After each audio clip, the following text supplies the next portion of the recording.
Hello everyone, welcome back to Commerce Room. This is Priya Dhumija here, your educator. तो students, transportation की problems हम discuss कर रहे हैं. ऑपरेशनल रिसर्च का ये टॉपिक है. ये वीडियो लेक्चर्स उनको बहुत ही ज्यादा हेल्पफुल रहने वाले हैं जो ओआर यानी कि ऑपरेशनल रिसर्च का सब्जेक्ट है, जो वो स्टडी कर रहे हैं. तो हमारे जो है मेथड्स 1 बाय 1 करके हमने स्टेप बाय स्टेप सारे के सारे अच्छे से डिटेल में डिस्कस किए हैं. रिवीजन के लिए प्रैक्टिस क्वेश्चन भी किए हैं. हमारा जो लास्ट वाला लेसन था, लेक्चर था, उसमें हमने मॉडिफाइड मेथड किया था ऑप्टिमैलिटी को टेस्ट करने के लिए. तो एक जो आपका पेंडिंग है topic, that is our stepping stone method. तो आज हम इस क्लास में स्टेपिंग स्टोन मेथड को डिस्कस करने वाले हैं. तो चलिए शुरू करते हैं हमारी आज की क्लास को. अभी तक आपने हमारे चैनल को सब्सक्राइब नहीं किया तो प्लीज स्टूडेंट चैनल को सब्सक्राइब कीजिए. चैनल को जितना हो सकता है शेयर भी कीजिए.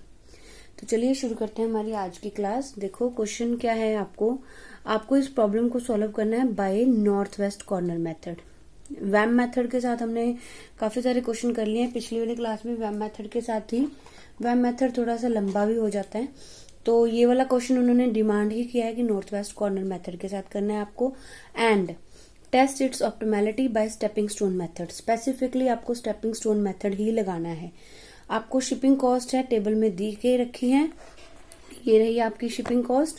तो आपको इस क्वेश्चन को पहले आप नॉर्थ वेस्ट कॉर्नर मेथड लगाओगे, इनिशियल फिजिबल सोल्यूशन निकालोगे by north west corner method, और उसके बाद आप चेक करोगे क्या जो आपके पास रिजल्ट आए हैं क्या वो ऑप्टिमम सोल्यूशन है आपका, उतनी ही कॉस्ट पड़ती है या उससे रिड्यूस कर सकते हैं. तो सबसे पहले मैंने आपको बताया था, जब भी आपने क्वेश्चन को शुरू करना है आपने ये चेक करना है कि बैलेंस्ड प्रॉब्लम है या अनबैलेंस्ड प्रॉब्लम है. तो आपको कैपेसिटी और रिक्वायरमेंट दोनों का जो टोटल है वो इक्वल चाहिए होता है. अगर ये इक्वल नहीं है तो आपको बीच में एक डमी क्रिएट करनी पड़ती है, जिसकी आप जो कॉस्ट वैल्यू होती है वो 0 रखते हो. ठीक है. और जो डिफरेंस होता है वो डमी के नीचे आ जाता है. वो डमी का डिफरेंस हम शो कर देते हैं. तो अनबैलेंस्ड प्रॉब्लम को पहले आप बैलेंस्ड बनाते हो, फिर आप क्वेश्चन को सॉल्व करते हो.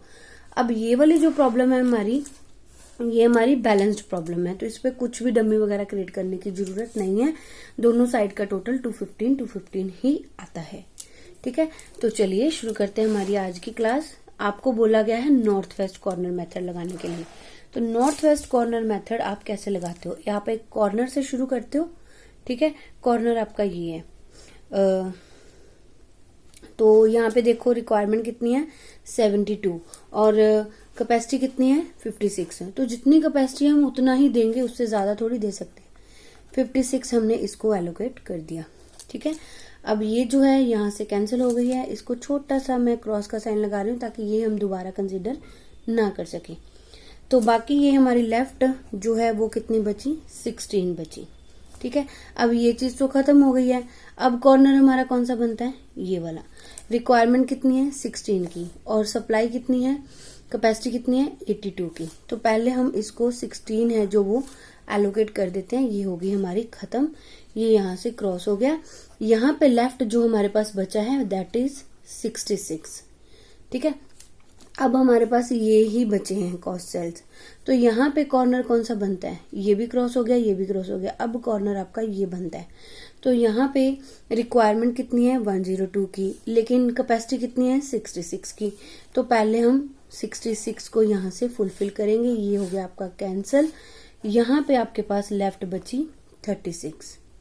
ओके. अब आपके पास दो ही सेल्स बाकी है. 77 आपकी कैपेसिटी है और 36 और 41 जो है आपकी रिक्वायरमेंट है. तो जितने जितने आपके पास लेफ्ट है आप उसको एलोकेट कर दोगे. ये खत्म हो गई. यहाँ पे कितनी आ गई 41. ये यहाँ पे खत्म हो गई. ठीक है. तो इस तरह से आपने क्या करनी है, कॉस्ट को नॉर्थ वेस्ट कॉर्नर मेथड के साथ पहले प्लांट कैपेसिटी और प्रोजेक्ट रिक्वायरमेंट है उसको फुलफिल करना है. ठीक है. अब हम निकालेंगे हमारी टोटल कॉस्ट. टोटल कॉस्ट कैसे निकालते हैं बताया था. ये जो आपकी कॉस्ट सेल्स है ना, जैसे 4 और 56 आपने एलोकेट किया, 16 और 16 है, इनको आपने मल्टीप्लाई करके प्लस करना है. तो आपकी क्या आ जाएगी total cost 4 into 56 plus 16 into 16 plus 24 into 66 plus 16 into 36 plus 24 into 41। ठीक है, तो इसको आपने सॉल्व कर लेना है। सॉल्व करके आपके पास जो कॉस्ट है वो कितनी आ रही है, 3624। 3624 ये आपके पास कॉस्ट है, ये 3624। ओके, अब उन्होंने बोला है कि आपको टेस्ट भी करनी है ऑप्टिमैलिटी। क्या ये जो हमारा रिजल्ट आया यही हमारा फाइनल रिजल्ट है, क्या इससे कॉस्ट को हम रिड्यूस कर सकते हैं? ठीक है, तो उससे पहले हमें सेकंड स्टेप में एक रिम टेस्ट लगाना पड़ेगा, रिम रिक्वायरमेंट देखनी पड़ेगी।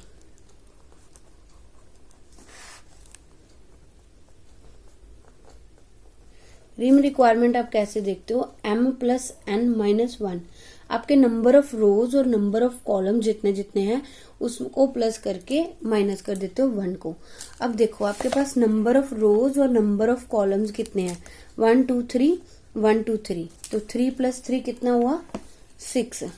3 + 3 6 -1, तो 6 में से 1 चला गया तो कितना है बाकी 5। तो ये जो आपकी 5 आई है रिम रिक्वायरमेंट, ये जो आपने एलोकेशंस करी है ये भी 5 होनी चाहिए। अगर ये 5 नहीं होती है तो इसका मतलब ये जो केस है वो डीजेनरेसी का है। ठीक है, तो अब देखते हैं कि ये हमारे 5 बनते हैं। देखो 1 2 3 4 5 कंप्लीट है। ठीक है, तो ये कौन सा केस है, ये नॉन डीजेनरेसी का केस है। ठीक है, तो हम अब हमारा जो थर्ड स्टेप है वो लगाएंगे, that is our stepping stone method.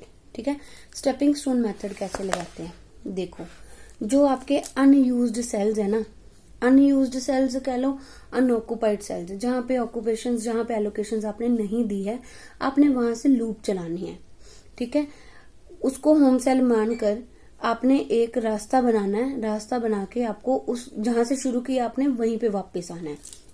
अब देखो यहाँ पर जो अनऑक्युपाइड सेल है वो कितना है, WB है आपका।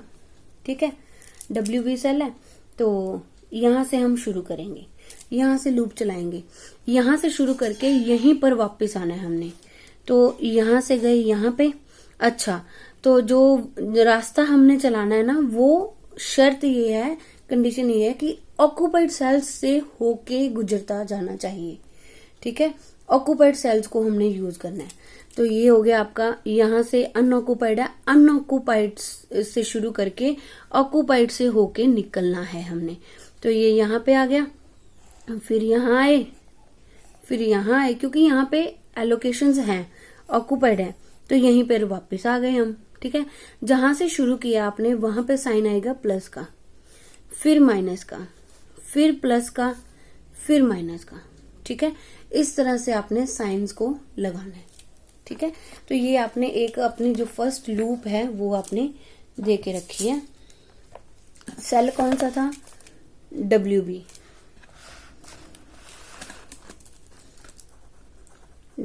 सेल है। शुरू कहां से किया था, WB से, फिर कहां गए थे, फिर हम गए थे WA पे, फिर कहां गए थे, फिर हम गए थे XA पे, फिर कहां गए थे, फिर गए थे XB पे।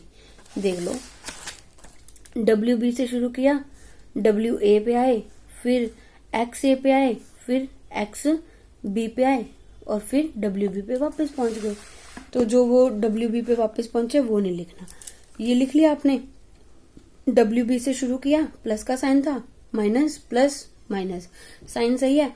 WA से आए, जैसे जैसे लूप चलाइए वैसे वैसे आपने नोट डाउन करना है। अब इनकी जो कॉस्ट है ना वो आपने नोट डाउन करनी है, 8 4 16 24। ओके, 8 माइनस के 4 प्लस 16 माइनस 24। ठीक है, इस तरह से आपने इसको क्या कर लेना है, सॉल्व कर लेना है।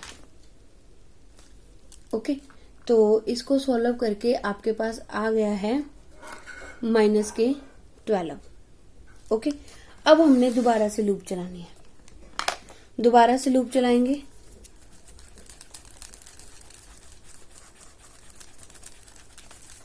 ये पहले वाली मैंने रिमूव कर दी है सो दैट कि किसी भी तरह की कोई कंफ्यूजन ना हो, खिचड़ी ना पके किसी भी तरह की। ठीक है, तो चलो अब हमारा अनऑक्युपाइड सेल कौन सा है, WC से शुरू करेंगे। शर्त क्या है हमारी, ऑक्युपाइड सेल से होके गुजरना है। अब ये तो ऑक्युपाइड नहीं है, तो यहां से यहां नहीं आ सकते, तो हमें कोई और रास्ता ढूंढना पड़ेगा।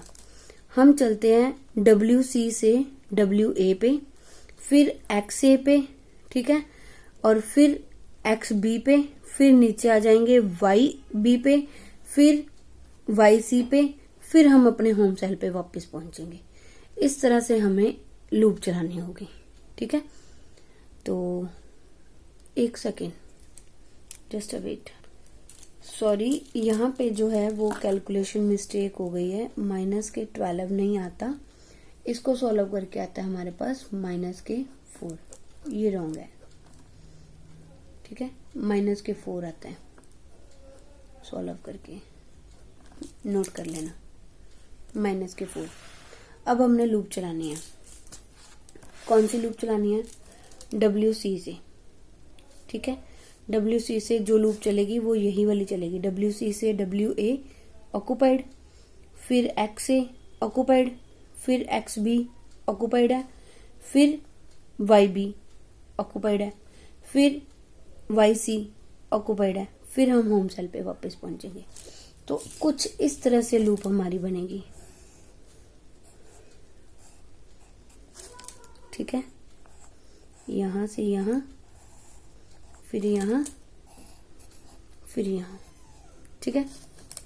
जहां से शुरू किया साइन प्लस का, फिर माइनस का, फिर प्लस का, फिर माइनस का, फिर प्लस का, फिर माइनस का, तो फिर वहां पे क्या आ गया, प्लस का साइन आ गया। आई होप यहां तक आपको क्लियर होगा कि कैसे लूप चलाई है, ठीक है। अब उसी तरह से इसको क्या कर लेंगे, हम नोट डाउन कर लेंगे। तो जैसे जैसे आपने लूप चलाई है, सेल कौन सा था, सेल था हमारा WC से शुरू किया था हमने, फिर हम गए थे WA पे, फिर हम आए थे प्लस के साइन के साथ XA पे, फिर हम आए थे माइनस के साइन के साथ XB पे, ठीक है। तो उसके बाद हम प्लस के साइन के साथ आए थे YB पे, फिर माइनस के साइन के साथ YC पे, ठीक है। इस तरह से हमने उनकी वैल्यूज भी नोट डाउन कर लेनी है। WC की वैल्यू है 8 -4 + 16 -24 + 16 -24, ठीक है। इसको सॉल्व करके हमारे पास आ गया माइनस के 12, ठीक है। यहां तक तो क्लियर होगा ना। अब हमारे पास अनऑक्युपाइड सेल कौन सा है, XC की लूप सीधी चल सकती है क्योंकि उसके आसपास 3 सेल है जो वो ऑक्युपाइड है, ठीक है।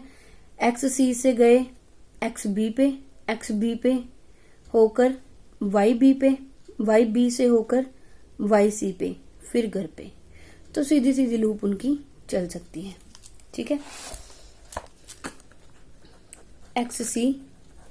XC से शुरू किया minus XB plus YB minus YC, values ले लेते हैं उनकी, कौन कौन सी है वैल्यूज, 16, 24, 16 एंड 24। 16 - 24 + 16 - 24, ठीक है। तो 4 ही थी, इनको सॉल्व करके हमारे पास XC की वैल्यू कितनी आ गई, माइनस के 16। यहां तक क्लियर होगा, इनको सॉल्व करके आ गया माइनस के 16। अब हमारे पास ये क्लियर है ना आपको, ये वाली लूप कैसे चलाई है, मैं दूसरे पेन के साथ आपको चला के दिखा देती हूँ। यहां से शुरू किया था XC के लिए, यहाँ पे आए, फिर यहाँ पे आए, फिर यहाँ पे आए, और फिर यहीं से वापस हो गए, ठीक है। इस तरह से चलाई थी। अब हमारे पास ये वाला सेल अनऑक्युपाइड है, इसकी लूप भी सेम चल सकती है क्योंकि आसपास के 3 सेल्स ऑक्युपाइड है। यहां से गए, यहाँ पे आ गए, फिर यहाँ पे, फिर यहाँ पे, फिर यहाँ पे, इस तरह से हमने चला ली। साइन प्लस का, माइनस का, प्लस का और माइनस का। सॉरी, जहां से शुरू करते हैं वहां पे प्लस का आता है। प्लस माइनस प्लस माइनस, इस तरह से हमने साइन लेने हैं। ठीक है, तो आई होप यहां तक आपको क्लियर होगा। अभी हमारा को अनऑक्युपाइड सेल कौन सा है? वाई ए। वाई ए की लूप कहाँ से शुरू की थी? वाई ए से। जहां से शुरू करते हैं वो नोट करना है पहले। वाई ए प्लस के साइन के साथ, माइनस के साइन के साथ एक्स ए, प्लस के साइन के साथ एक्स बी और माइनस के साइन के साथ वाई बी। ठीक है, इस तरह से हमने ले लेनी है इनकी वैल्यूज। वैल्यूज है इनकी 8 माइनस 16 प्लस 24 माइनस 16। ठीक है, इसको सॉल्व कर लिया। सॉल्व करके हमारे पास आ गई 0 आ गई। अब ये जो आपके रिजल्ट्स आए हैं, ये जो आपके रिजल्ट्स आए हैं माइनस के 4, माइनस के 12, माइनस के 16 और 0, इन रिजल्ट्स के बीच में से हमने अपना एक फाइंड करना है। कैसे करना है? देखो, 0 और पॉजिटिव तो हमें चाहिए ही होता है, तो इसको तो हम छोड़ देंगे। अब इन तीनों में से हमें एक होम सेल सिलेक्ट करना पड़ेगा। ठीक है, तो रूल आपका ये है, माइनस की जो वैल्यू है ना उसमें से स्मॉलेस्ट लेनी है। माइनस की वैल्यू को स्मॉलेस्ट देखना है। तो कहने का मतलब, अगर यहाँ पे आपके पास पॉजिटिव भी आता है, 0 भी आता है, उसको छोड़ देना है, खाली माइनस वाली वैल्यूज में से ही देखना है। माइनस की वैल्यूज में से स्मॉलेस्ट कौन सा आ रहा है? हमें पता है माइनस के 4 बड़े हैं एज कंपेयर टू माइनस के 16। ग्राफ जो बनाते हैं तो जिस साइड, वो लेफ्ट साइड जैसे जैसे बढ़ता जाएगा, माइनस का जो जितनी बड़ी वैल्यू होगी, अगर साइन माइनस का लग गया तो वो छोटा होता जाएगा। ठीक है, तो हमें स्मॉलेस्ट लेना है। तो हमारा स्मॉलेस्ट कौन सा है? 4, 12 और 16। देखा जाए तो अगर माइनस का साइन इग्नोर करे तो 16 बड़ा है, लेकिन अगर माइनस लगी हुई है तो हमें कौन सा चूज करना है? हमें स्मॉलेस्ट चूज करना है। ठीक है, हम इसको चूज कर लेंगे, माइनस के 16 को। ये कौन सा सेल है? ये एक्स सी है। एक्स सी कहाँ पे है? एक्स सी ये रहा, एक्स सी।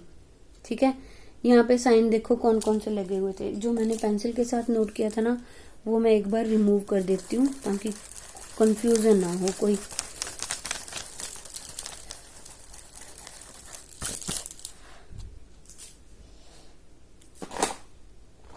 पेन चेंज कर लेते हैं।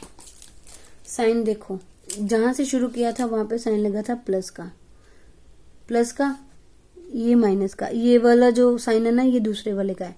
इसका साइन कौन सा है? माइनस का। इसका कौन सा है? प्लस का। इसका कौन सा है? माइनस का। अब हमें इन दोनों में से जो प्लस वाली वैल्यूज हैं उसको तो आप इग्नोर करो। ठीक है, जो माइनस वाली वैल्यूज है ना, माइनस वाली, उनको आपने जो एलोकेशन दी हुई है, जैसे 66 और 41, चेक आपने माइनस वाली में से करना है, लेकिन लेना आपने कौन सा है? स्मॉलेस्ट। अगर आप माइनस के साइन को इग्नोर करते हो, 66 और 41 में से बड़ा कौन सा है? 66। आपने कौन सा लेना है? 41। अगर माइनस के साइन को क्या करते हो? इग्नोर करते हो। अगर माइनस के साइन को इग्नोर नहीं करते हो, ठीक है, माइनस का साइन कंसिडर कर रहे हो, तो हमें कौन सा लेना है? हमें लार्जेस्ट लेना है। कौन सा लेना है? लार्जेस्ट। अब लार्जेस्ट कौन सा है? 66 स्मॉलेस्ट है, माइनस के 66 स्मॉलेस्ट है, माइनस के 41 लार्जेस्ट है। तो माइनस के 41 आप सिलेक्ट कर लोगे। ध्यान से सुनना, अगर माइनस के साइन को कंसिडर कर रहे हो तो आपको लार्जेस्ट वैल्यू लेनी है। अगर आप माइनस के साइन को कंसिडर नहीं कर रहे हो, एक बार इग्नोर कर रहे हो, तो आपको स्मॉलेस्ट वैल्यू लेनी है। ठीक है, अगर हम माइनस के साइन को इसलिए कह रही हूं क्योंकि आपने प्लस वाली वैल्यूज को नहीं देखना है, माइनस वाली वैल्यूज को ही देखना है। ठीक है, तो माइनस का अगर मैं साइन इग्नोर करती हूँ तो मेरे पास स्मॉलेस्ट वैल्यू कौन सी आती है, 66 और 41 के कंपैरिजन 41। अगर मैं माइनस के साइन को साथ लेके चलती हूँ, इग्नोर नहीं करती, तो मुझे कौन सी वैल्यू चाहिए, लार्जेस्ट चाहिए। तो लार्जेस्ट कौन सी है, माइनस के 66 या माइनस के 41, माइनस के 41 लार्जेस्ट है। तो हम माइनस के 41 को सिलेक्ट करेंगे। जहां पे साइन प्लस का है वहां पे प्लस करेंगे, जहां पे माइनस का है वहां पे माइनस कर देंगे। तो हम एक नया मैट्रिक्स ड्रॉ करेंगे नई एलोकेशन के साथ। तो ये वाला पार्ट 1 है। तो इस क्वेश्चन को कंप्लीटली देखने के लिए पार्ट 2 और पार्ट 3 जरूर देखना, ठीक है। तो बाकी मैं आपको लिंक जो है वो डिस्क्रिप्शन बॉक्स में दे दूंगी। तो चलिए नेक्स्ट वाले पार्ट में डिस्कस करते हैं।